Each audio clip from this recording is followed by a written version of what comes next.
பெரியோர்களே, இன்றைக்கு நாம் கம்பராமாயணத்தினுடைய யுத்த காண்டத்திலே இருந்து கொண்டிருக்கிறோம். சென்ற முறை விபீஷணன் அடைக்கடப்படலம் பார்த்தோம்.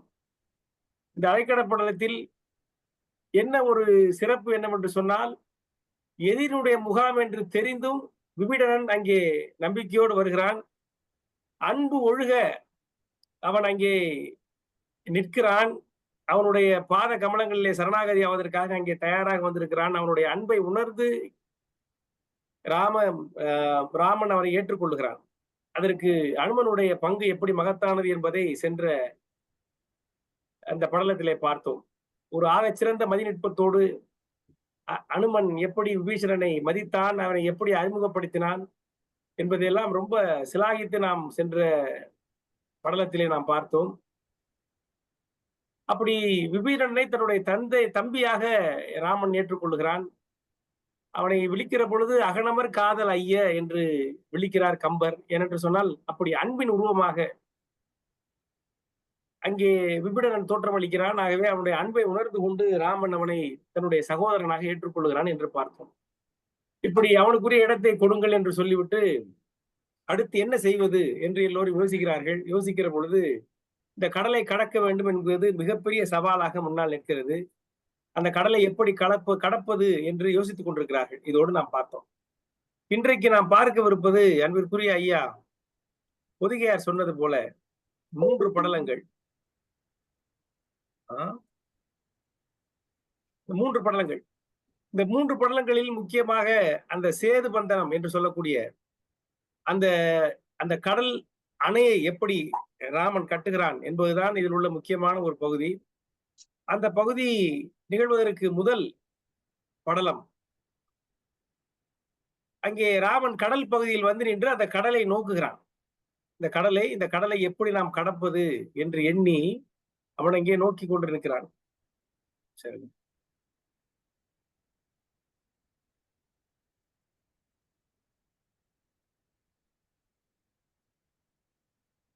உடனே அப்பொழுது விபீடன் பக்கத்திலே வருகிறான். அவனை பார்த்து விபீடனும் கேட்கிறான், இந்த கடலை எப்படி கடப்பது என்று நீங்கள் சிந்தித்து ஒரு யோசனை சொல்ல வேண்டும் என்று விபீடனிடம் கேட்கிறான். விபீஷணன் போயிட்டு என்ன சொல்லுகிறார் என்று சொன்னால், சரி சிந்தித்து பார்த்து விட்டு அவர் சொல்லுகிறார் ராமனிடம், அது உங்கள் கையில் தான் இருக்கிறது. இந்த கடலானது உன்னுடைய முன்னோர், உன் குலத்து முன்னோன் சகரன் என்பவன் கட்டிய வெட்டிய அந்த பள்ளத்தில் நிறைந்ததுதான் இந்த கடல். இது அந்த காலத்துல அப்படி என்ன வந்திருக்கிறது. ராவனுடைய முன்னோன் சகரன் என்பவன் வெட்டிய அந்த பள்ளத்தில் எப்படி இந்த வீர நாராயண ஏரி, அந்த வீர நாராயண சோழன் அவன் கட்டியதில் அந்த ஏரி வந்தது என்று சொல்லுகிறார்களே, வீராணம் ஏரி. அது போல அப்படி இந்த சகரன் என்று சொல்லக்கூடிய அந்த மன்னன் ராமனுடைய முன்னோன் அவன் வெட்டியதுதான் இந்த பள்ளம், அதிலே நிறைந்ததுதான் இந்த நீர். அந்த சகரன் வெட்டியதில் நிறைந்ததால் தான் அதற்கு பெயரே சாகரம் என்று வந்தது. வரதன் ஆண்டதால் தான் நாம் பாரதம் என்று சொல்வது போல அந்த சகரன் என்பவன் வெட்டியதால் தான் கடலுக்கு சாகரம் என்று பெயர் வந்தது. அப்படி உன்னுடைய குல முதல்வன் சகரன் வெட்டிய கடல். ஆகவே நீ இறைஞ்சினால், நீ அவனிடம் வேண்டினால் இதற்குரிய விடிவு கிடைக்கும். இந்த கடல் விலகி நமக்கு வழிவிடுவதற்கு வழி பிறக்கும் என்று விபீடனிடம் அவனோடு சொல்லுகிறான். இந்த யோசனையை கேட்டவுடன் ராமனுக்கு மகிழ்ச்சியா இருக்கிறது. சரி, ஒரு நல்ல தீர்வு கிடைத்து விட்டது என்று சொல்லி உடனே வருண மந்திரத்தை சபிக்கிறான். வருணத்துக்குள்ள மந்திரத்தை, இந்த வருண பகவான் தான் அந்த வருணன், அதாவது இந்த மழைக்கு காரணமாகி அந்த வருணனால் தான் இந்த கடல் நிரம்புகிறது. ஆகவே வருண பகவானுடைய மந்திரத்தை அவன் சபிக்கிறான், ஜெபிக்கிறான். அப்படி ஜெபிக்கிற பொழுது வர்ணன் வரவில்லை. 7 நாட்கள் வர்ணன் வரவில்லை. ராமனுக்கு கோபம் வந்து விடுகிறது. நினைத்த கணத்தில் வரக்கூடியவன் வர்ணன். நம்ம ஒரு சமயத்துல ஆரண்ய காண்டத்துக்கு போவோம், பின்னாடி கொஞ்சம் தூரம் போனோம்னா அந்த கரண் கூட நம்ம சண்டை போடுகிற பொழுது, ராமன் கரனோடு சண்டை போடுகிற பொழுது ராமனுடைய வில் முறிந்து விட்டது பார்த்தோம் இல்லையா. ராமனுடைய வில்லை முறித்தவன் கரண். அந்த வில் முறிந்த பிறகு நிராயுதபாணியாக நிற்கிற ராமன் அப்பொழுது தன் கையை இப்படி நீட்டுகிறான். அப்படி இயல்பாக அப்படி ஸ்பான்டேனியஸா அப்படி நீட்டுகிற பொழுது அங்கே வருணன் வந்து அவனிடம் அந்த ஒரு வில்லை கொடுக்கிறான், பரசுராமனுடைய வில்லை கொடுக்கிறான். அப்படி நினைத்த நிலத்தில் வந்தக்கூடிய அந்த வருணன் வந்து தன்னிடம் தந்த வில்லை தந்த வருணன் இன்றைக்கு 7 நாட்கள் ஆகியும் அந்த மந்திரத்தை செபித்தும் அவன் வரவில்லை. ஆகவே ராமனுக்கு கோபம் வந்து விடுகிறது. கோபம் வந்து பேசுகிறான். என்ன பேசுகிறான் என்று சொன்னால், இந்த வருணன் என்னை ரொம்ப கேவலமாக நினைத்து விட்டான். ஆகவேதான் அவன் இப்படி வராமல் இருக்கிறான் என்று கோபப்படுகிறான். பாரம் நீங்கிய சிலையினன் நான், யார்? ராமன். பாரம் நீங்கிய சிலையினன். பாரம் நீங்கிய சிலையினன்னா வலுவில்லாத, வலிமை நீங்கிய சிலை, வில்லை உடையவன். ஏனென்றால் என்னுடைய வில் உடைந்து விட்டது. இப்பொழுது நான் வைத்திருக்கிறது பரசுராமனுடைய வில். அதை கொடுத்தவன் வருணன். அவனுக்கு அது தெரியும். ஏன்னா அவன் தான் அவனுக்கு கொடுத்தான். ஆகவே நம்ம கொடுத்த வில்ல வச்சிருக்காங்க. அதுவும் என்ன ரொம்ப பவர் இல்லாத வில்லு. பாரம் நீங்கிய சிலையினன். ராவணன் பரப்ப தாரம் நீங்கிய தன்மையன்.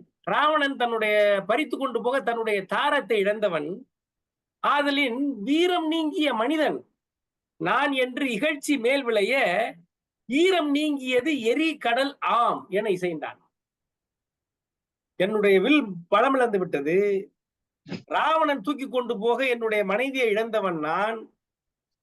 ஆகவே வீரம் நீங்கிய வெறும் மனிதன் என்று ஈரம் நீங்கியது எரிகடல். என் மேல் இரக்கம், அந்த கருணையை விட்டு விட்டது இந்த எரிகடல் என்றால் அந்த வருணன் இறந்து கருணையை விட்டு விட்டான், என் மேல் உள்ள அந்த கருணையை விட்டு விட்டான் என்று கொதிக்கிறான். அப்படி நினைச்சிட்டானா என்று நினைக்கிறான். அருமையான பாட்டு. பாரம் நீங்கிய சிலையினன் ராவணன் பறிப்ப தாரம் நீங்கிய தன்மையன் ஆதலின் தகைசால் வீரம் நீங்கிய மனிதன் என்று இகழ்ச்சி மேல் விளைய ஈரம் நீங்கியது எரிகடலாம் என இசைத்தான் என்று எழுதுகிறார் கம்பர். அப்படி எழுதுகிற பொழுது அப்ப நடுவில் ஒரு தத்துவத்தையும் போடுறார். நான் அந்த உலகத்துல வந்து மனிதர்களை, அதாவது ஞானியர்களை, மனிதர்களை எல்லாம் அவர்கள் நேரடியா வந்தா கூட யாரும் நம்ப மாட்டாங்க, மதிக்க மாட்டார்கள். அவங்க ஏதாவது இவங்களுக்கு புரியுற மாதிரி ஏதாவது பண்ணாதான் மதிப்பார்களே தவிர, பயமுறுத்தினால்தான் மதிப்பார்களே தவிர, அதிசயங்களை செய்து காட்டினால்தான் மதிப்பார்களே தவிர, ஞானியர்கள் கண் முன்னால் வந்து சாதாரணமாக திரிந்தால் கூட இந்த மனிதர்கள் மதிக்க மாட்டார்கள், இங்கே உள்ளவர்கள், பூமியில் உள்ளவர்கள் மதிக்க மாட்டார்கள் என்ற ஒரு தத்துவத்தை சொல்கிறார். மறுமை கண்ட மெய்ஞானியர் ஞாலத்து வரினும் வெறுமை கண்ட பின் யாவரும் யார் என விரும்பார். ஒரு பெரிய ஞானி, இப்ப அகத்தியரே வர்றாரு, விஸ்வாமித்திரரே வர்றாரு, வந்து நம்ம முன்னாடி அவரால் என்ன புதிய உலகத்தையே படைக்க முடியும் விஸ்வாமித்திரர். அவர் வந்து சாதாரணமா நம்ம ரோட்ல திரிஞ்சா அவரை சாதாரண ஒரு ஒரு சாமியார் நினைச்சுதான் நம்ம ஆட்கள் போவாங்களே தவிர அவரை மதிக்க மாட்டார்கள். அவர்கள் மற்றவர்கள் வெறுமையாக இருந்தால் அவர் ஏதாவது ஒன்று பண்ணாதான் மதிப்பார்கள். மறுமை கண்ட மெஞ்ஞானியர் ஞாலத்து வரினும் வெறுமை கண்ட பின் யாவரும் யார் என விரும்பார். அவர்களை யாருமே விரும்ப மாட்டார்கள். குறுமை கண்டவர் கொழுங்கடல் எண்ணினும் கூசார். அதே சமயத்துல குள்ளமா யாராவது இருக்காங்கன்னு, குள்ளமானவர்கள் என்று சொன்னால் அவர்களையும் அவர்கள் வந்து மதிக்க மாட்டார்கள். சிறுமை கண்டவர் பெருமை கண்டு அல்லது தேரார். அந்த குள்ளமாக இருக்கக்கூடிய ஒரு அக்கினி குள்ளமாக இருந்தால் கூட அது தன்னுடைய அந்த அந்த வலிமையை காட்டாத வரைக்கும் அதை குள்ளம் என்றுதான் அவர்கள் அதை கருதுவார்கள். ஆகவே சிறுமை கண்டவர் பெருமை கண்டு அல்லது தேரார். நம்மளுடைய வலிமையை காட்டாமல் இந்த சிறுமை கண்டவர்கள் நம்மை மதிக்க மாட்டார்கள். ஆகவே நம்ம வலிமையை காட்ட வேண்டிய நேரம் வந்துருச்சு என்று ராமன் நினைத்து கொண்டு இந்த வார்த்தையை சொல்றார். எவ்வளவு பெரிய ஆள் வந்து சாதாரணமா இருந்து இயல்பா வந்து உன்னை நான் எவ்வளவு பெரிய ஆள் வந்து உன்னிடம் மந்திரம் ஜெபிக்கிறேன் வராம இருக்கிறியே, அது நினைக்கிற பொழுது அவருக்கு இந்த எண்ணம் வருகிறது, ஒரு தத்துவார்த்தமான எண்ணம். அதை கம்பர் அங்கே காட்டுகிறார். காட்டியதற்கு பிறகு ராமன் கோபத்தோடு, சரி நான் மதிக்கவில்லையா, நான் யார் என்று காண்பிக்கிறேன் என்று சொல்லி ராமன் அவனுடைய அம்பை விடுகிறான். அந்த அம்பு எப்படிப்பட்ட அம்பு? அவனுடைய அம்பின் வலிமை நமக்கு எல்லாம் தெரியும். பகழி, அந்த அம்பினுடைய வலிமை. பார் இயங்கு இரும்புணல் எல்லாம் முடிவினில் பருகும் சூரியன் கதிர் அணைய சுடு சரம் சுரந்தான் என்று எழுதுகிறார்.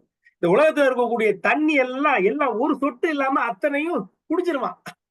இந்த உலகத்தில் உள்ள தண்ணி எல்லாத்தையும், கடல் மட்டும் இல்ல, எங்கெங்க தண்ணி இருக்கோ எல்லாத்தையும் ஒரு சொட்டு விடாமல் குடித்து விடக்கூடிய சூரியன் அந்த கதிரை ஒத்த சுடுசரத்தை விட்டான் ராமன். பார் இயங்கு இரும்புணல் எல்லாம், இருக்கிற புனல் எல்லாம் முடிவினில் பருகும் சூரியன் கதிர் அணைய சுடுசரம் துறந்தான். ராமன் விட்டுட்டான். விட்ட உடனே கடல் படாத பாடுபடுது. அந்த அம்பு பாஞ்ச உடனே அந்த கடல் வந்து அதுல இருக்க மீன் எல்லாமே வந்து விறகாயிடுச்சான். கம்பர் என்ன சொல்றார்? மீன் எல்லாம் விறகாயிடுச்சா. மீனும் நாகமும் விண்தொடும் மலைகளும் விறகா அப்படியே எரிந்து விறகாகி விட்டது. ஏனை நிற்பன யாவும் மேல் எறி எய்த பேன நீர் நெடு நெய் என பெய்கனை நெருப்பால். அந்த நீர் பூரா என்ன ஆச்சுன்னா அப்படியே கொதிக்கிறதுல என்ன ஆகுதுன்னா நெய் மாதிரி இருக்கான். அந்த கடல் எப்படி இருக்கான், ஒரு அக்னி குண்டம் இருக்குல்ல, நம்ம யாகசாலையில அக்னி குண்டம் இப்படி நீங்க கற்பனை பண்ணி பாருங்க. ஒரு யாகசாலை அது பள்ளமா தான் இருக்கும். ஒரு பள்ளமா வெட்டுவாங்க, குழி வெட்டி அதுலதான் நம்ம என்ன பண்ணுவோம், இந்த விறகுகள் எல்லாம் போட்டு நெய்யை ஊத்தி நெருக்கி எரிச்சு விடுவோம் இல்லையா. அந்த மாதிரி அந்த கடல் பள்ளமானது அந்த யாகசாலை குண்டமாகவும், அதுல வந்து அந்த மீன், அந்த மரங்கள், அங்கே உள்ள கடலுக்கு நடுவில் இருக்கக்கூடிய மரங்கள் இதெல்லாம் எரிஞ்சு விறகாகவும், அந்த நீர் தண்ணிய நெய்யாகவும் இருந்து, அந்த கடல்ல வந்து இவருடைய சுடுசரம் பாஞ்சு நெருப்பு படிச்சு எரியறது எப்படி இருக்குதுன்னா, யாகசாலையில் உள்ள அக்கினி குண்டம் வந்து எரிகிறது போல இருக்கிறதா. அப்படி கற்பனை செய்கிறார் கம்பர். அப்படி அந்த படாத பாடு அந்த கடல் படுகிறது. இது பட்டு அப்பவும் ஒரு வரனுக்கு தெரியல. அதுக்கப்புறம் அந்த புகையை பார்த்துட்டு என்னடா என்னமோ புகையுதே, இந்த ராவணன் கேட்ட மாதிரி, என்ன ஊர்ல நெருப்பு எரியுதுன்னு கேட்ட மாதிரி, என்ன புகையிறதே என்று சொல்லி வருணன் அதற்கு பிறகு வருகிறான். அவன் வருவதற்கு முன்னாடி மறுபடி இன்னொரு கரை, சதுமுகன் கணை, பிரம்மனுடைய கணையை தொடுக்க தயாராயிடுறாரு. அப்ப அதனை அடிச்சுட்டு ஓடியாடுறார், வருணன் ஓடியாடுறார். வந்து வணங்குகிறார். வந்து அவர் வந்து ரொம்ப அது என்ன சொல்றது, அன்போடும் அவருடைய மதிப்போடும் வந்து அவரை வணங்குகிறார், ராமனை வணங்குகிறார். இந்த மாதிரி அவர் எப்படி சொல்கிறாருன்னா, அழுது அழி கண்ணன் அன்பால் உருகிய நெஞ்சன். வருணன் வருகிற பொழுது அழுது கொண்டே வருகிறான். அன்பால் எல்லாத்தையும் பார்த்து அவனால் தாங்க முடியல. என்ன என் கடல் இந்த பாடுபடுது என்று பார்த்து அழுது அழி கண்ணன் அன்பால் உருகிய நெஞ்சன் அங்கே வருகிறான். வருணன் என்பான் வருகிறான். வந்து அவன் காலிலே வந்து தொழுது எழு கையன் நொய்தின் தோன்றினான். தொழுதவாறே வந்து அவனை தோன்றுகிறான். அங்கே வந்து தோன்றி அவனை பார்த்து வணங்குகிறான். வந்த உடனே சொல்றான், கோச்சிக்க போறாரு என்று சொல்றான். நீங்க வந்து வந்தது எனக்கு தெரியல, நீங்க சொன்னது எனக்கு தெரியல. நெடுங்கடல் முடிவில் நான் இருந்தேன். இந்த கடலுடைய முடிவு பகுதியில அங்கே ஒரு பிரச்சனை, அங்கே இருந்தேன். ஆகவே நீங்கள் அறிந்ததை வந்ததை நான் அறியவில்லை, ஆகவே மன்னிக்க வேண்டும் என்று ராமனை வர்ணன் துதிக்கிறான். துதித்தவுடன் ராமன் வந்து அவனுக்கு அபயம் அளித்து, ஏன் நீ வரல, என்னாச்சு, ஏன் வரல நீ என்று கேட்கிறார். கேட்ட உடனே அவர் சொல்கிறார், 7ஆம் செறிதிரை கடலில் மீனின் போர் தொழில் விளக்க போனேன். அந்த 7 கடலுக்கு அப்பால் அங்கே மீன்களுக்குள்ள மிகப்பெரிய மீன் கூட்டங்களுக்குள்ள ஒரு பெரிய சண்டை வந்துருச்சு. அந்த போர் தொழில் விளக்குவதற்கு நான் போய் ரொம்ப நாள் இங்கே தங்கிவிட்டேன். ஆகவே நீங்கள் இங்கே வந்தது நான் அறியவில்லை என்று அவன் காரணம் சொல்கிறான். சரி, காரணம் சொன்ன உடனே ஏற்றுக்கொள்ளுகிறான் ராமன். ஏற்றுக்கொண்ட பிறகு, நான் எப்படியும் நான் அம்பை விட்டுட்டேன், இந்த அம்புக்கு வந்து இறை வேணுமே, என்ன இந்த அம்புக்கு என்ன இறை என்று நான் கேட்கிறான். சதுமுகன் அம்பு, அந்த அம்பு வந்து வச்சிருக்கான். அந்த கம்பு வந்து என்ன இறை என்று கேட்கிறான். அப்பொழுது வர்ணன் என்ன சொல்கிறான் என்று சொன்னால், ஒரு தீவு ஒன்று இருக்கு, மருகாந்திரம் என்ற தீவு இருக்கு. அங்கே 100 கோடி அரக்கர்கள் இருக்கிறார்கள். 100 கோடி அரக்கர்கள் இருக்கிறார்கள். அவர்கள் வந்து மிகவும் தீயவர்கள். அவர்கள் தின்னவே உலகம் எல்லாம் தீந்தன. அவர்கள் சாப்பிட்டு சாப்பிட்டு தான் உலகமே சுருங்கி போச்சு. மக்கள் எல்லாம் மடிந்து போனார்கள். அவர்கள் இன்னும் அங்கே இருக்கிறார்கள். அவர்களை வேண்டுமென்றால் உன்னுடைய அம்பால் அழித்து விடு என்று வர்ணன் சொல்லுகிறான். ஆகவே அந்த அம்பானது போய் அவர்களை அழித்து விட்டு வருகிறது. அழித்து விட்டு வந்ததுக்கு பிறகு ராமன் சொல்லுகிறான், உடனே இந்த வருணனுக்கு வருடம் சொல்லி, இந்த கடலுக்கு இடையே எனக்கு வழி வேண்டும் என்று நான் சொல்லுகிறான். உடனே வர்ணன் என்ன சொல்கிறான் என்று சொன்னால், அதுக்கு நிரம்ப காலம் ஆகும். இதற்கு இந்த கடல் நீரெல்லாம் மிகுந்த ஆழமுடையவை. இவையெல்லாம் ஆவியாகணும்னா எத்தனை காலம் ஆகணும், அதெல்லாம் வந்து சூரியன் கதிர் வந்து ரொம்ப வெயில் அடிச்சு இதெல்லாம் ஆவியாகிறதுக்கு வந்து பல காலம் ஆகும். உங்களுடைய படை அதற்குள் தளர்ந்து போய்விடும். ஆகவே ஒரே வழிதான் இருக்கிறது, வேண்டுமானால் நீங்கள் மேலே ஒரு பாலம் கட்டி செல்லுங்கள் என்று வழி சொல்லுகிறார் வருணர். சேது கட்டி செல்லுக, செல்லுதி சேது ஒன்று இயற்றி என் சிரத்தின் மேல் என்றான் வருணன். என் தலை மேல ஒரு பாலத்தை கட்டி நீங்க போங்க என்று வருணன் வந்து அங்கே அவனுக்கு யோசனை சொல்லுகிறான். அதை கேட்டவுடன் ராமனும் மகிழ்ந்து தன்னுடைய சேனைக்கு வந்து சேது கட்டுங்கள், ஒரு பாலம் கட்டுங்கள் என்று அவன் உத்தரவு பிறப்பித்து ராமன் சென்று விடுகிறான், வருணனும் சென்று விடுகிறான். இதோடு அந்த வருணன் வருகிற படலம் முடிகிறது. அடுத்த படலம் சேது வந்தன படலம். இந்த சேது வந்தன படலத்தில் என்னவென்று சொன்னால், இவர்கள் பாலம் கட்ட வேண்டும் என்று முடிவெடுத்து விட்டார்கள். பிறகு உடனே சுக்ரீவனை அழைத்து, நீங்கள் ஏதாவது செய்யுங்கள் என்று சொல்லிவிட்டு ராமன் போய்விடுகிறார். சுக்ரீவன் உடனே நலனை அழைக்கிறார். நலன் அந்த மிகப்பெரிய எல்லா அந்த புதிய, அதாவது அந்த தேவ சிற்பி, அந்த நகரங்களை நிர்மாகக்கூடிய நலன் என்று சொல்லக்கூடிய அவனை அழைக்கிறார்கள். சேது கட்ட அந்த நலனும் ஒத்துக்கொள்கிறான். உடனே நலன் வந்து, எல்லா சேது கட்டணும்னா என்ன, அதுக்குள்ள பொருட்கள்லாம் கொண்டு வாங்கப்பா என்று சொல்லுகிறார். உடனே அணை கட்டுவதற்கு வானர்களை அழைத்து சுக்ரீவன், நீங்க போய் இங்க போய் என்னென்ன இருக்கோ எல்லாத்தையும் எடுத்து வாங்க என்று சொன்னவுடன் அங்கே போய் வானர்கள் எல்லாரும் அந்த மலைகளை பிடுங்குகிறார்கள், காட்டுக்கு போய் மரங்களை பிடுங்குகிறார்கள், என்னெல்லாம் கைகளில் காயப்படுகிறதோ திடப்பொருட்கள் அத்தனையும் அள்ளி கொண்டு வந்து கொட்டுகிறார்கள். கொட்டுகிற பொழுது அங்கே வானரப்படைகள் மட்டுமல்ல, 70 வெள்ளம் சேனையில் கரடிகளும் இருக்கின்றன. அவைகளும் அள்ளி கொண்டு வந்து அங்கே கொட்டுகின்றன. இவற்றையெல்லாம் அவர்கள் போட்டு அங்கே அந்த பாலத்தை கட்டுகிறார்கள். இதுல ஒரு சில பாடல்களை மட்டும் நம்ம பார்த்துட்டு போயிடலாம். இதுல ஒரு அற்புதமான ஒரு பாட்டு கம்பர் எழுதுகிறார். அதாவது இந்த வானரங்கள் என்ன பண்ணுதான், அப்படி மலையை பிடிச்சி இப்ப நம்ம கட்டடம் கட்டும் போது பாத்தீங்கன்னா, இந்த என்ன பண்ணுவாங்க, சில பேர் செங்கலை பிடிச்சி இந்த ஒரு செங்கலை தூக்கி அப்படி வீசுவாங்க. கீழே இருந்து தூக்கி வீசுவாங்க. மேல இருக்கக்கூடிய மேஸ்திரி டப்புன்னு பிடிப்பாரு. புடிச்சு கொத்தனார்ட்ட கொடுப்பாரு. இல்ல கொத்தனார் வந்து தூக்கி வாங்கி பாட்டிட்டு அடுக்குவார் இல்லையா? அந்த மாதிரி இந்த வானரங்கள் என்ன செய்கிறதா, மலையெல்லாம் புடுங்கி அப்படியே வீசுகிறதா. வீசுவதை வந்து நலன் அப்படியே வாங்கி அவன் அடுக்குகிறான். அங்கே வந்து சேதை கட்டுகிறான். இதை காண்பிக்கிறார் கம்பர். ஒரு அற்புதமான காட்சியா காண்பிக்கிறார். மறக்க முடியாத ஒரு அற்புதமான பாட்டு. சொல்லுகிறார் பாருங்க. அது எப்படி இருக்கான்? மஞ்சினில் திகழ் தரும் மலையை, அந்த மேகங்கள் வந்து ஊடாடி கொண்டிருக்கிற அந்த மலையை, குரங்கு, பெரிய குரங்குகள் எஞ்சுர கடிது எடுத்து எரியவே. என்ன? விரைந்து எடுத்து அந்த குரங்குகள் அந்த மஞ்சு திகழ்கின்ற மாமலையை எரியவே நலன் விஞ்சையில் தாங்கினன். நலன் விஞ்சைனா வித்தை, அவனுக்கே உரிய அந்த திறமை, அதுல தாங்குறான். அவன் தூக்கி வீசுறான் மலைய. நலன் வந்து அப்படியே ஒரு கையில அப்படி தாங்குறாரு, தாங்கி வாங்கி அடுக்கிறார். அந்த தாங்குவது விஞ்சையில் தாங்கின நலன் அது எப்படி இருக்குன்னா, அங்கேதான் சொல்றார் கம்பர், சடையன் வெண்ணையில் தஞ்சம் என்றோர்களை தாங்கும் தன்மை போல் எழுதுறான். திருவெண்ணெய்நல்லூரில் சடையப்ப வள்ளல் யாராவது அவன்கிட்ட தஞ்சம் என்று வந்தால் எப்படி அப்படி அன்போட தாங்குவார்களோ, அப்படி லாகவமா தாங்குவார்களோ, விடாமல் தாங்குவார்களோ, அப்படி அந்த நலன் தாங்கினானா. எங்க கொண்டு வந்து எங்க பொறுத்துறாரு பாருங்க. அதாவதுங்க, ஒரு பாராட்டு வாங்குவதுங்க இப்ப இன்னைக்கு எல்லாம் வந்து இந்த அரசியல்வாதிகளுக்கு எல்லாம் எழுதுறாங்க 100, 200 பாட்டெல்லாம் எழுதுறாங்க. நான் கூட நிறைய பேர்ட்ட சொல்லுவேன். அதாவது கவிஞர்கள் வாக்கு வந்து சத்திய வாக்கு, கவிஞன் வாக்கு சத்திய வாக்கு. சரஸ்வதி இருக்கான்னு சொல்லுவாங்க. அவன் வார்த்தைங்கிறது வந்து சொன்னா பழிக்கும். ஒரு புகழுக்காக, ஒரு பதவிக்காக, அதுக்கெல்லாம் பேசினோம்னா அந்த வாக்கு வந்து நீர்த்து போகுதுன்னு அர்த்தம். எதுக்கு சொல்கிறேன் என்று சொன்னால், அந்த காலத்தில் உள்ள கவிஞர்கள், புலவர்கள்லாம் வந்து சாதாரணமா யாரையும் பாராட்ட மாட்டாங்க. இப்ப முன்னாடி ஒரு சங்க புலவர் ஓரி பத்தி பேசினாங்களே ஐயா, அந்த பாட்டு பாடுவதற்கு அந்த ஓரி எவ்வளவு தன்மை உடையவனா இருந்திருக்கணும். ஒரு ராஜாக்கள் வந்து அந்த காலத்துல புலவன்ட்ட ஒரு பாட்டு கிடைச்சிடாதா அப்படின்னு அள்ளி அள்ளி கொடுத்துருக்கான். ஏனென்றால் புலவன் வாயில இருந்து ஒரு நல்ல வார்த்தை வாங்குறது சின்ன விஷயம் இல்லை. இன்னைக்கு நம்ம எல்லாம் வந்து ஒரு பதவி கிடைச்சிருச்சு, இல்ல ஒரு விருது கிடைக்குதுன்னா அடிச்சு கொடுறோம் நம்ம. இன்றைக்கு இருக்க ஒரு புலவர்கள், கவிஞர்கள் அப்படி இல்லை. ஆனா கம்பன் சடையப்ப வள்ளலை இவ்வளவு தூரம் போல்கிறான் என்று சொன்னால், நான் யோசிச்சு பாக்குறேன், அப்ப அந்த சடையப்ப வள்ளல் எப்படி இருந்திருப்பான். இதை படிக்கிற பொழுது எனக்கு அதான் தோணுச்சு. இந்த பாரி ஓரி இதெல்லாம் சொல்றமே, மாரியும் உண்டுகோல் அப்படிலாம் சொல்றாங்களே, அப்ப அவர்களையும் மிஞ்சி ஒரு சடையப்ப ஒரு தனி, அவன் ஒரு ராஜா கிடையாது, அவர் ஒரு தனியா ஒருத்தர், அவர் சம்பாதிச்சு புலவர்களை தாங்கி இருக்கிறார். அப்படி ஒரு புலவன் அப்படி நன்றி நன்றி அப்படி நன்றி உணர்வோடு திரும்ப திரும்ப திரும்ப சொல்லுகிற அளவுக்கு இருந்திருக்காரு. அவன் எப்பேற்பட்ட ஆளா இருந்திருக்கணும் அந்த சடையப்ப வள்ளல். உண்மையிலேயே நமக்கெல்லாம் மிகப்பெரிய மதிப்பு வருகிறது. ஏனென்று சொன்னால், கம்பன் தன்னுடைய கவி சக்கரவர்த்தி கம்பன் கலைவாணி திகழ்கிற தன்னுடைய நாவால் அவனை போற்றி போற்றி போடுகிறான். அது ஒரு அற்புதமான பாட்டு இந்த பாட்டு.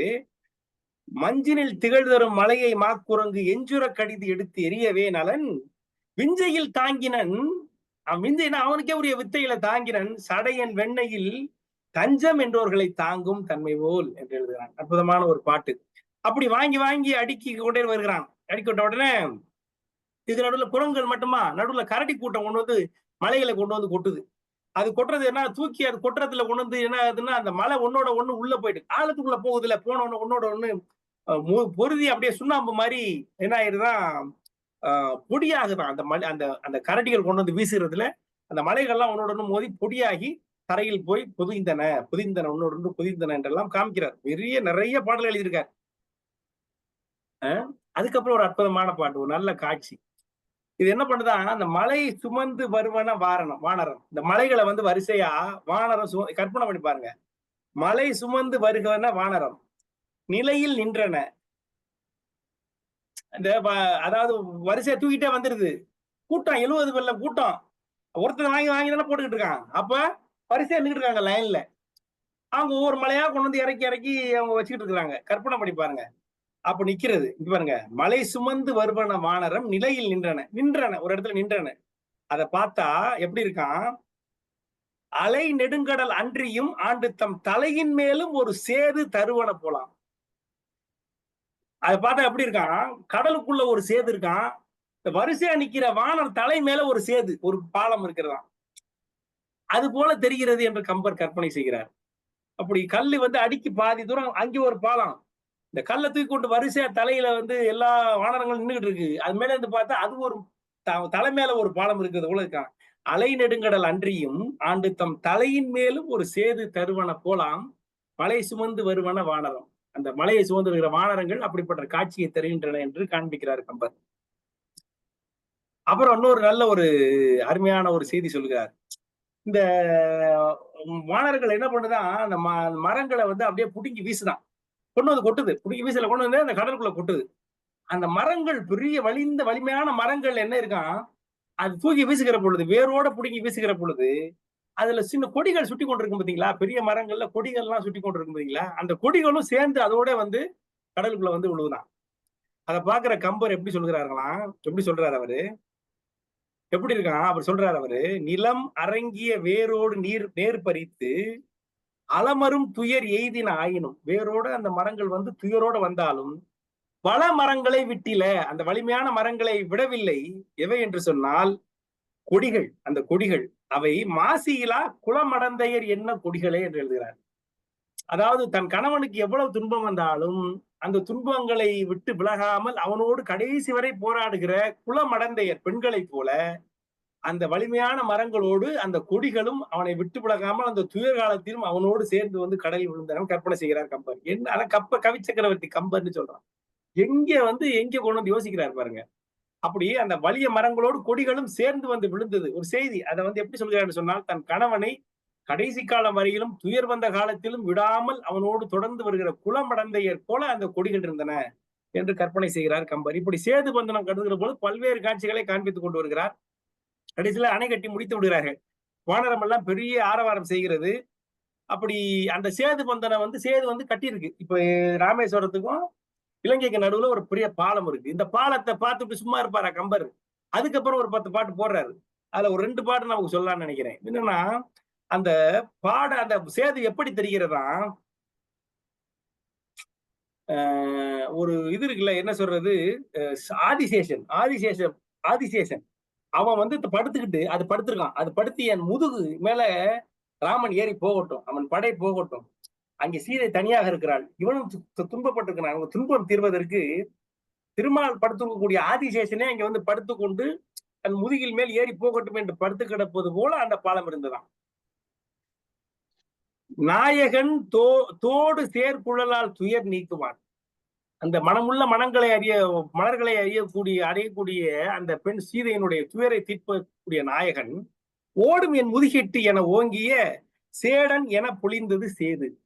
என் முதுகுல போங்க என்று சொல்லி படுத்து கிடக்கிற ஆதிசேஷன் போல பொழிந்தது அந்த சேது பாலம் என்று சொல்லுகிறார் கம்பர். அடுத்து ரொம்ப சிறப்பான ஒரு பாட்டு. அதுல என்ன சொல்கிறார் சொன்னால், இலங்கையில் இருக்கக்கூடிய அந்த மெய்மகள்னா வாய்மை என்று வாய்மையை போற்றி காக்கக்கூடிய தேவதையாகி அந்த இலங்கையில் இருக்கக்கூடிய அந்த தேவதை பொய்யன் ஈட்டிய தீமை பொறுக்கலாது, ராவணனுடைய தீமை பொறுக்கலாது, ஐயன் ஈட்டிய சேனை கண்டு, ஐயன் ராமன் கொண்டு வந்து சேர்த்திருக்கிற சேனையை கண்டு அன்பினால் கையை நீட்டிய தன்மையும் காட்டுமால். என்ன கற்பனை செய்யறான் பாருங்க. அதாவது இலங்கையில் இருக்கக்கூடிய அந்த தேவதை, அந்த வாய்மை தேவதை, அவன் ராவணன் செய்கிற பொய்மையை பொறுக்க முடியாமல் இங்க ஐயன் யாரு ராமன் ஸ்கூட்டி இருக்க சேனையை பார்த்து வாங்க வாங்க என்று அழைத்து கையை நீட்டிய, பேரா பார்த்தா நம்ம கை கொடுப்போம்ல, வாங்க வாங்க என்று கை குலுக்குவோம், கையை பிடித்துக் கொள்ளும்ல யாரா வருகிறவர்கள், அது போல தம் கையை நீட்டிய தன்மையை காட்டுகிறது அந்த சேது அணை என்று எழுதுகிறார் கம்பர். அசந்து போன இந்த பாட்டை. மெய்யின் ஈட்டத்து இலங்கையாம் மென்மகள், மெய் உண்மை ஈட்டத்து இலங்கையாம் மென்மகள் பொய்யன் ஈட்டிய தீமை பொருட்களாகுது, ராவணன் பொய்யன் ஈட்டிய தீமை பொருட்களாது, ஐயன் ஈட்டிய சேனை கண்டு அன்பினால் கையை நீட்டிய தன்மையும் காட்டுமால். தன் கையை நீட்டுவது போல அந்த சேது இருக்கான்.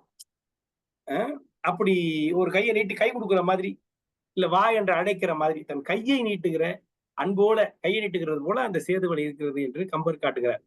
அப்படி சேது கட்டி முடித்த உடனே எல்லோரும் ஓடி போய் ராமன்ட்ட நாங்க கட்டி முடிச்சிட்டோம் என்று சொல்லுகிறார்கள். இதோடு அந்த சேது பந்தன படலம் முடிகிறது. பிறகு ஒற்று கேள்வி படலம்.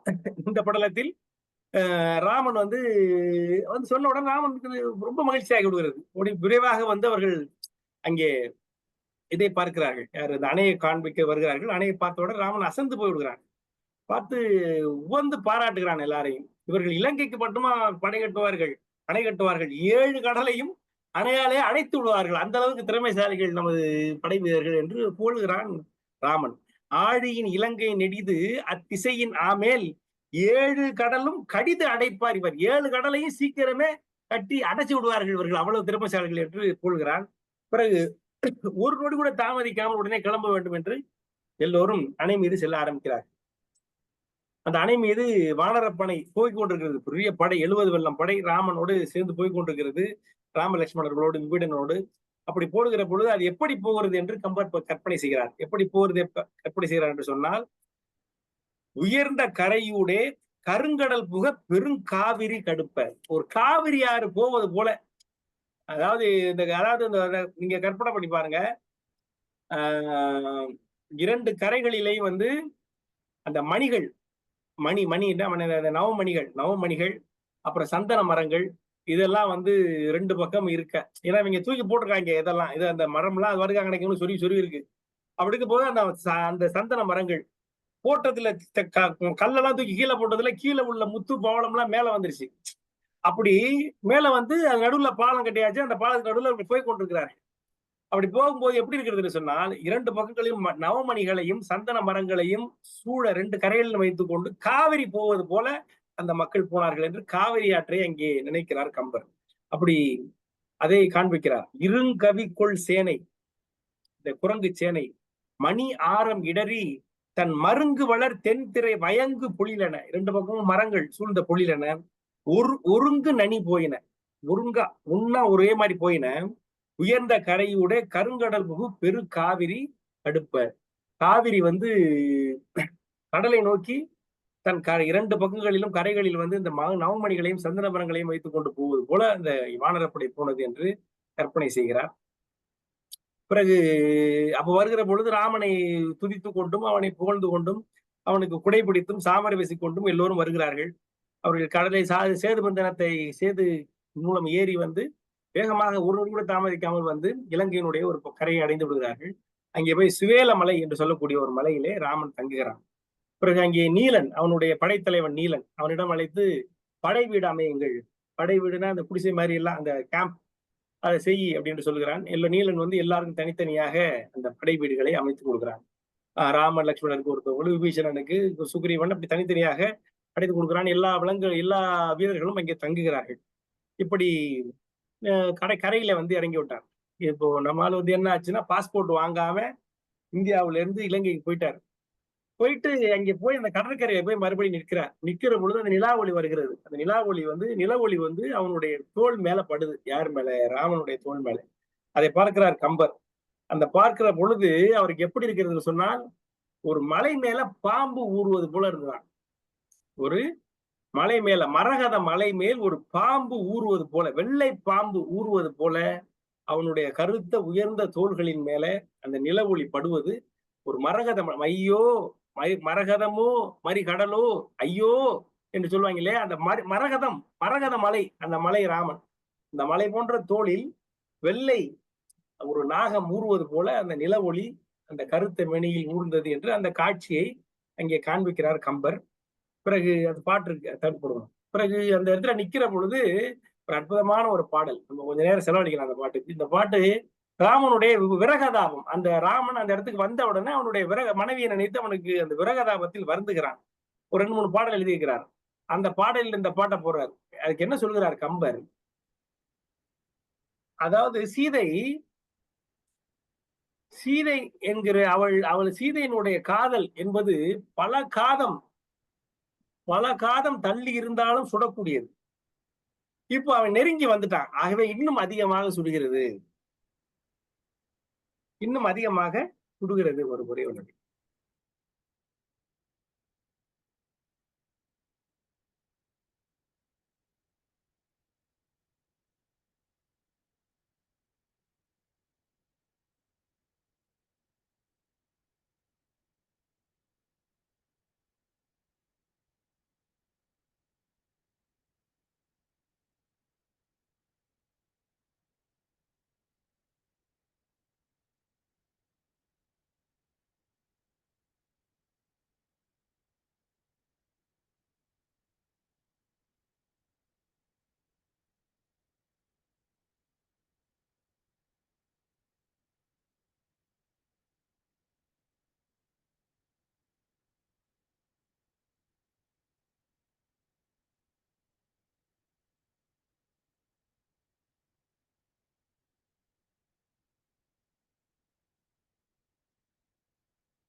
மன்னிக்கணும். அப்படி அந்த பல காத தூரத்தில் இருக்கக்கூடிய போதும் சுடக்கூடிய அந்த காதல் தீ இப்போ இலங்கையில பக்கத்துல வந்துட்டான். அப்ப இன்னும் அதிகமாக சுடுகிறது என்று கம்பர் எழுதுகிறார். இது வந்து ஒரு புதிய செய்தி. அதாவது நம்ம இலக்கியத்தில் இப்போ நமக்கு எல்லாரும் தெரிஞ்சதுதான். இப்போ திருக்குறள்ல விலகி செல்ல செல்ல அந்த காதல் தீயானது சுடுகிறது. பக்கத்துல வர வர அந்த தீயானது குளிர்கிறது என்று யாரு நம்ம திருவள்ளுவர் எழுதுகிறார். ஆனால் இங்க என்னன்னா பக்கத்துல வந்த உடனே அந்த காதல் தீயானது சுடுகிறது என்று வித்தியாசமாக சிந்திக்கிறார் கம்பர். அப்போ பக்கத்துல வரக்கூடிய அந்த வர வர வர சுடுகிற அந்த காதல் தீ அவளை தொட்டதற்கு பிறகுதான் குளிர ஆரம்பிக்கும் என்று கம்பருடைய பார்வை. அப்படியே எழுதுகிறார். அந்த பாட்டை பாருங்க. முன் நெடு முன் மண் நெடுநகரம் மாடே வரவர பொன் நெடுந்திரள் தோள் ஐயன் மெய்வுற புழுங்கி நைந்தான். மண் நெடுநகரம் மாடே வரவர அப்படின்னா மண் நெடுநகரம்னா இலங்கை, புகழ்மிக்க இலங்கை. அது அதனுடைய மாடை அதை நெருங்கி வரவர வைர செங்கை பொன் நெடுந்திரள் தோள் ஐயன் மெய் உற புழுங்கி நைந்தான். வைர செங்கை, அவனுடைய கை வந்து வைர செங்கை, பொன் திரள் தோல், பொன்னை போன்ற தோல் உடையவன் ஐயன் மெய் உற புழுங்கி நைந்தான். இது கூட சும்மா அந்த அந்த ஃபில் பண்றதுக்காக அந்த பாட்டு போடல. அந்த வைர செங்கை பொன் நெடுந்தோள் அப்படின்னா அந்த இந்த காதல் தீயானது அந்த வைரத்தையும் உருக்கக்கூடிய தீ, அந்த பொன்னையும் உருக்கக்கூடிய தீ. அப்ப ராமன் வைர செங்கையுடையவன், பொன் போன்ற தோலை உடையவன், ஆனால் அத்தனையும் எரிக்கக்கூடிய தீயை உடையவளாக சீதை இருக்கிறார். இவ பாருங்க. மண் நெடுநகரம் மாடே வர வர வைர செங்கை பொன் நெடுந்திரள் தோல் ஐயன் மெய் உற புழுங்கி நைந்தான், வருந்தி நைந்தான். எதனால்? பல் நெடுங்காதத்தேயும் சுடவல்ல, பல் நெடுங்காதத்தேயும் ரொம்ப தூரம் இருந்தாலும் சுடவல்ல, சுடக்கூடிய பவள செவ்வாய் அந்நெடுங்கருங்கன், அவளுடைய வாயானது பவள செவ்வாய், அவளுடைய கண் கருங்கன், நெடுங்கருங்கன், தீயை அணுகினால் தனிவது உண்டோ. பக்கத்துல நெருப்பு, அவளுடைய நெருப்புங்கிறது பலகால தூரத்திலும் அவ்வளவு தூரத்திலும் சுடக்கூடிய தீர்ப்பாக இருந்தது. இப்ப பக்கத்துல வந்துட்டான், அதற்கு பிறகு அது தனியுமா, இன்னும் அதிகமாக அவனை சுடத்தான் செய்யுமாகவே. அது போல அவன் புழுங்கினான், அந்த தீயால் புழுங்கினான் என்று அற்புதமாக அங்கே கம்பர் அதை காண்பிக்கிறார். தீங்கின் நீங்கின் தெருவும் குறுகுங்கால் தன் என்னும் தீ, இது திருக்குறள் சொல்றது. தள்ளி போயிட்டோம்னா, விட்டு போனோம்னா குடுது, பக்கத்துல வந்துட்டா அது குளிருது. இது என்னப்பா வித்தியாசமான தீ என்று வித்தியாசமா சிந்திக்கிறார் கம்பர். ஆனா இங்க இயல்பாக வள்ளுவர் சிந்திக்கிறார். ஆனால் இங்க கம்பன் இயல்பாக சொல்லுகிறான். காது தூரம் கடந்து இருந்தாலும் அவளை நினைக்கிற பொழுது வாட்டுகிற அந்த விரகத்தீ இப்பொழுது நான் அறிய வந்து விட்டேன். ஆகவே இந்த தீ அதற்குரிய தன்மை போல அவனை அதிகமாக சுட்டரிக்கிறது என்று அங்கே கம்பர் அதை காட்டுகிறார். அற்புதமான ஒரு பாட்டு. இப்படி அவன் அங்கே தனியாக நின்று வந்து கொண்டிருக்கிற பொழுது அந்த இடத்துல அந்த ராவணனுடைய படைகள், அவனுடைய ஒற்றர் படைகள் அங்கே வருகின்றன. அவர்கள் எப்படின்னா அந்த குரங்குகள் தான் இங்க இருக்கிறது, இங்க இருக்க குரங்குகள். ஆகவே குரங்குகளோட குரங்குகளாக குரங்கு உருவோடு அந்த அரக்கர்கள் அங்கே வந்து ஒற்று வேலை பார்க்கிறார்கள். இந்த ஒற்று வேலை பார்க்கிற பொழுது வீடனவை பார்த்து விடுகிறான். அவனுக்கு தெரிந்து விடுகிறது அரக்கர்கள் இங்கே ஒற்றர்களாக வந்திருக்கிறார்கள் சொல்லி. போகவே அவர்களை வந்து ராமனிடம் காண்கிறார்களா வந்து அரக்கர்கள் என்று காண்பிக்கிறார். உடனே அந்த குரங்கு வடிவுள்ள அரக்கர்கள் வந்து இல்ல நாங்க குரங்குகள் தான், இவங்களை கொல்ல வர்றான் என்று விபீடனை பற்றி அவர்கள் அங்கே புகார் கூறுகிறார்கள். உடனே விபீடன் சொல்றான், இல்ல இவர்கள் அரக்கர்கள் தான், எனக்கு தெரியும், இங்க இருந்து மார்வேசில வந்திருக்காங்க. இப்படி பேச்சுவார்த்தை நடந்துட்டு இருக்கும் போதே தன்னுடைய மந்திரத்தால் விபீடன் வந்து அவர்களுடைய வேடத்தை கலைக்கிறான். அந்த குரங்குகள் அரக்கர்களை போல் மாறி நிற்கிறார்கள். ஆகவே தெரிந்து விடுகிறது. தெரிந்தவுடன் எதற்காக இங்கே வந்தீர்கள் என்று ராமன் கேட்கிறார். நாங்க ஒற்று வேலை பார்ப்பதற்காகத்தான் இங்கே வந்தோம் என்று அவர்கள் ஒத்துக்கொள்கிறார்கள். ஒத்த உடனே ராமன் வந்து அவர்கள் எதுவும் செய்யாமல் அவர்களிடம் சில செய்திகளை சொல்லுகிறான். அற்புதமான ஒரு பாட்டு, 10 பாட்டு இருக்கும். அந்த ராமனுடைய அவனுடைய அந்த என்ன சொல்றது, அவனுடைய அந்த ஸ்டேட்மெண்ட்ஸ், அவன் வந்து என்ன அவன் சொல்ல விரும்புவது, அதாவது அவன் வந்து அந்த ஒற்றர்கள், ஏன்னா அந்த செய்தி வந்து ராமனிடம் போய் சேர வேண்டும் என்பதற்காக அவன் வரிசையாக சொல்லி வருகிறான். அதுல முக்கியமான 2 பாட்டு மட்டும் சொல்லி முடிச்சிடலாம் நினைக்கிறேன். ராமன் ஒற்றர்களிடம் கூறுகிறான். என்ன கூறுகிறான் என்று சொன்னால், இதுல ஒரு நயம் இருக்கு. எல்லையில் இலங்கை செல்வம் இளையவர்க்கு ஈந்த தன்மை சொல்லுது. எல்லையில்லாத இந்த இலங்கையை வந்து இளையவர்க்கு, இளையவருக்குன்னா வீடனுக்கு ஈந்த தன்மை சொல்லுது. நான் ஆல்ரெடி கொடுத்துட்டேன், அவங்க கொடுத்துட்டேன் அவனுக்கு. அதை போய் அவங்க உங்க அண்ணன் உங்க மன்னன்ட்ட சொல்லு என்று சொல்லுகிறான். இதுல உன் இளையவருக்குன்னு சொல்லல, இளையவருக்குன்னு வெறுமனே போடுகிறார் கம்பர். இளையவருக்குன்னா இப்போ வீடன் வந்து ராவணனுக்கு மட்டும் தம்பி இல்ல, ராமனுக்கு தம்பி. ஆகவே பொதுவாக இலங்கை செல்வத்தை இளையவர்க்கு ஈந்தனன். அப்போ என் இளையவன்னு அர்த்தம் வருது, உன் இளையவன்னு அர்த்தம் வருது. இலங்கை செல்வத்தை எல்லையில் இலங்கை செல்வம் இளையவர்க்கு ஈந்த தன்மை சொல்லுதீர். நான் கொடுத்துட்டேன், அதை போய் சொல்லுதீர். மகர வேலை கவிக்குல வீரர் தூர்த்து கல்லினின் கடந்த வாரம் கலந்தீர். இந்த மகர வேலை, அதாவது மீன்கள் விளையாடுகிற அந்த கடலை அலைகளை தூர்த்து இந்த குரங்கு கூட்டம் என்னுடைய சேனைப்படை கடலை கடந்து வந்த தன்மையையும் போய் அவனிடம் சொல்லுவீர், கழறுதீர். கல்லின் கடந்த வாரம் கழறுதீர். காலம் தாழ்த்த வில்லினர் வந்தார் என்றும் விளம்புதீர். கொஞ்சம் நேரமானா கூட, காலம் கடந்தனா கூட வில்லோடு 2 பேர் நாங்க வந்துட்டோம் என்பதையும் விளம்புதீர். வினயம் மிக்கீர், அதாவது வினயம் மிக்கீர்னா திறமைசாலிகளே, புத்திசாலித்தனமா வந்து இதெல்லாம் வேவு பார்க்க வந்தீங்களே, நான் நீங்க எதுக்கு கஷ்டப்படுறீங்க, நானே சொல்றேன். போய் அவன்கிட்ட சொல்லுங்க, இலங்கையை வந்து நான் வந்து பத்திரம் பண்ணி கொடுத்துட்டேன் இளையவருக்கு. 2வது வந்து இந்த கடலை கடக்க முடியாத கடலை நாங்க சாதாரணமா கடந்து இங்க வந்துட்டோம். காலம் தாழ்ந்தாலும் வில்லின் வீரர்கள் வந்தோம் என்று விளம்பு என்று நீ போய் என்ன சொல்லணும்னே சொல்லிடுற. அடுத்த பாட்டு.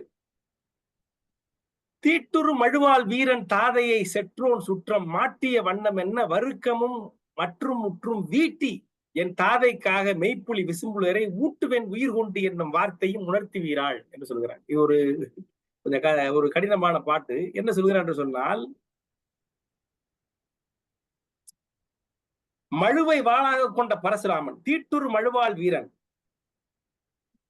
தன்னுடைய தந்தையாகிய சமதக்கினியை கொன்ற கார்த்த வீரியன், இவை அவர்கள் எல்லாத்தையும் அந்த கார்த்த வீரியனை பரசுராமன் அழித்ததை போல அரக்கர் இனத்தையும் அவனுக்கு சார்பாக உள்ள அத்தனை பேருடைய இனத்தையும் அழித்து, ராவணனுடைய உயிரையும் அழித்து, என் தந்தை சடாயுனுடைய உயிர் கொண்ட அந்த பாவத்திற்காக ராவணனை அழித்து அவனை தேவர்களுக்கு உணவாக ஊட்டுவேன். இந்த வார்த்தையும் போய் சொல் என்று சொல்லுகிறார். தீட்டுரு மழுவால் வீரன் தாதையை செற்றோர் சுற்றம் மாட்டிய வண்ணம் என்ன, அதாவது பரசுராமன் கார்த்த வீரியனை கொன்றதை போல வர்க்கமும் மற்றும் முற்றும் வீட்டி, அரக்கருடைய அந்த வர்க்கம் அத்தனையும் கொன்று, என் தாதைக்காக, என்னுடைய தந்தையாகிய சடாயு இறந்து போனானே, அவனை கொன்றானே ராவணன், அவனுக்காக, மனைவியை தூக்குறதுக்காக இல்ல. நாளை கூட நம்ம கேட்டலாமே, ஏப்பா அவன் என்ன தூக்கிட்டு தானப்பா போனப்ப, அவன் கூட்டிட்டு வந்துட்டியா, அதுக்காக எதுக்கு அவனை தூக்கல பொண்ணும். ஒரு திருடன் நம்ம வீட்டுல ஒரு நகையை தூக்கிட்டு போயிட்டாங்க, ஏதோ கொண்டு போயிட்டான், நகையும் சீதையும் ஒண்ணு இல்ல, தப்பா நினைக்காதீங்க, தப்பா கூட இருக்கலாம், ஒரு பொதுவா சொல்றேன். அப்புறம் நம்ம அது பிடிக்கிட்டோம்னா அவனை தூக்கல போடணும். ஆனா அந்த இவன் சொல்றான் பாருங்க, எதுக்காக ராமன் சொல்கிறான்னு சொன்னால், என் தாதைக்காக, என்னுடைய தந்தை சடாயுவை கொன்றானே அதற்காக அவனை நான் கொன்று தேவர்களுக்கு விருந்து வைப்பேன். அதை போய் சொல்ல வேண்டேன். ஆச்சரியமாக இருக்கு. அவன் வந்து ராமன் அதான் சொல்றான், மைந்தன் இல்லையா, அவன் தன் மனைவிக்காக தனக்காக மட்டும் சிந்திக்கவில்லை, தனக்கு உயிர் கொடுத்த அந்த சடாயு அவனுடைய அந்த அந்த தியாகத்திற்கும் பழி வாங்க வேண்டும் என்பதை சொல்லுகிறான். இங்கே என் தாதைக்காக ராவணனை கொன்று அவன் வர்க்கத்தையும் கொன்று தேவர்களுக்கு விருந்தளிப்பேன் என்று போய் சொல்லு என்று யாரு அந்த ஒற்றர்கள் என்று சொல்லுகிறான். சொல்லி பிறகு சொல்கிறான், தாழ்விழா தவத்து ஓர் தையல் தனித்து ஒரு சிறையில் தங்க, தாழ்விழா தையல் என்னுடைய மனைவி, அவளை போய் தனியா ஒரு சிறையில வைத்து நினைக்கத்தக்காத வஞ்சனையை செய்த ராவணனை அவனுடைய வாழ்வின் வளம் முழுவதையும் அவனுடைய தம்பி வீடனுக்கு கொடுத்து அவனுடைய சுற்றம் அத்தனை பேரையும் இந்த நரகம் என்று சொல்லக்கூடிய அந்த சிறையில காலகாலத்துக்கும் நான் வைப்பேன். இதையும் போய் சொல்லு. என் மனைவியை எப்படி அவன் சிறை வைத்தானோ அதுபோல அவன் சுற்றத்தார்கள் அத்தனை பேரையும் நான் நரக சிறையில் நான் வைப்பேன் காலகாலத்திற்கும். அவனுடைய செல்வம் அத்தனையும் பிடுங்கி விபடனிடம் கொடுப்பேன். இதையும் போய் சொல்லு என்று. ஏப்பா நீங்க சிரமப்படுறீங்க, இதாப்பா விஷயம், நீங்க போய் சொல்லுங்க என்று சொல்லி அந்த விபடனர்கள் அந்த ஒற்றர்களிடம் சொல்லி அனுப்புறான். அவர்கள் அசந்து போய்விடுகிறார்கள். உடனே அவர்கள் திரும்பி போய்விடுகிறார்கள். இப்படி இவர்கள் போய்கொண்டிருக்கிற சமயத்திலே ராவணன் அங்கே மந்திர ஆலோசனை செய்கிறான்.